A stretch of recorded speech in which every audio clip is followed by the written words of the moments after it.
بسم الله الرحمن الرحيم وقرآنا فرقناه لتقرأه على الناس على مكث ونزلناه تنزيلا. أعوذ بالله من الشيطان الرجيم. بسم الله الرحمن الرحيم. والنجم إذا هوى ما ضل صاحبكم وما غوى وما ينطق عن الهوى إن هو إلا وحي يوحى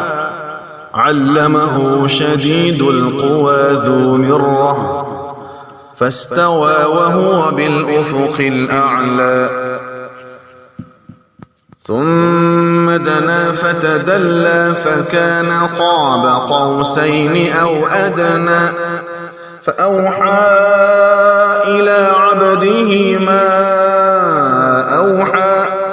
ما كذب الفؤاد ما رأى أفتمارونه على ما يرى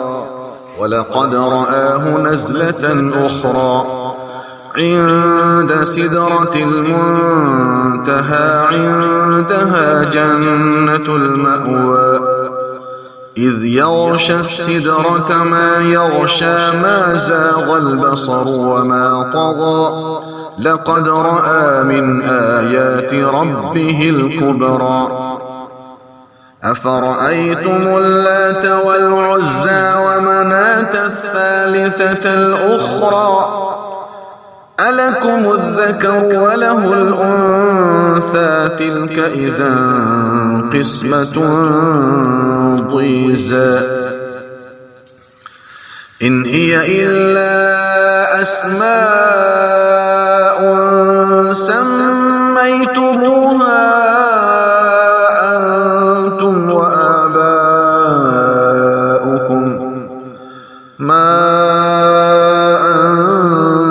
الله بها من سلطان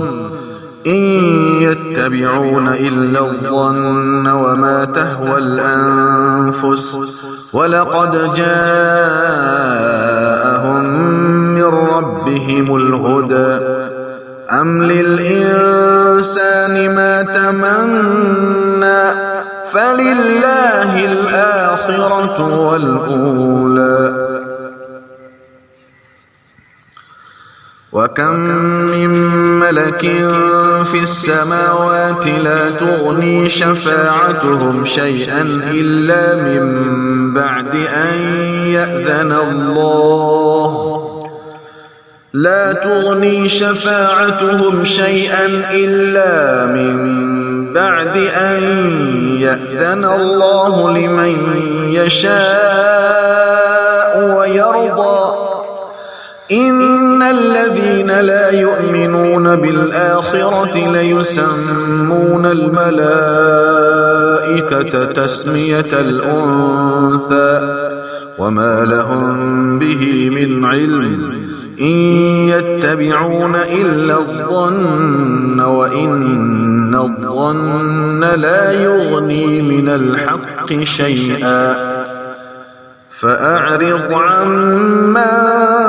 تولى عن ذكرنا ولم يرد إلا الحياة الدنيا ذلك مبلغهم من العلم إن ربك هو أعلم بمن ضل عن سبيله وهو أعلم بمن اهتدى ولله ما في السماوات وما في الأرض ليجزي الذين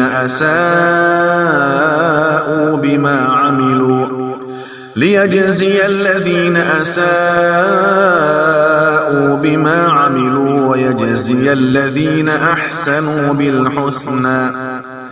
الذين يجتنبون كبائر كبائر الإثم والفواحش إلا اللمم إن ربك واسع المغفرة هو أعلم بكم إذ أنشأكم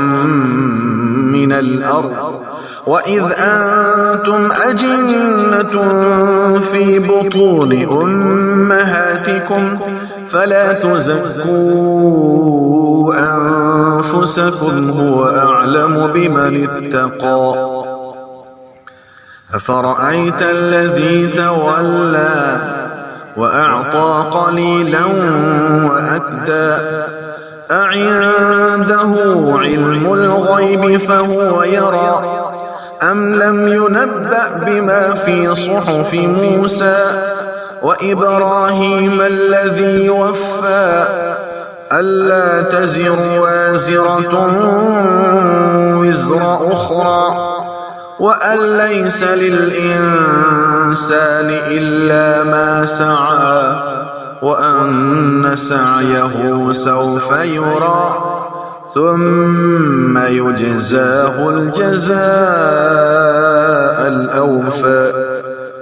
وأن إلى ربك المنتهى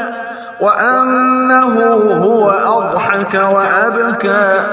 وأنه هو أمات وأحيا وأنه خلق الزوجين الذكر والأنثى من نطفة إذا تمنى وأن عليه النشأة الأخرى وأنه هو أغنى وأقنى وأنه هو رب الشعرى وأنه أهلك عادا الأولى وثمود فما أبقى وقوم نوح من قبل إنهم كانوا هم أظلم وأطغى والمؤتفكة أهوى فغشاها ما غشا فبأي آلاء ربك تتمارى هذا نذير من النذر الأولى أزفت الآزفة ليس لها من دون الله كاشفة أفمن هذا الحديث تعجبون وتضحكون ولا تبكون وأنتم سامدون فاسجدوا لله واعبدوا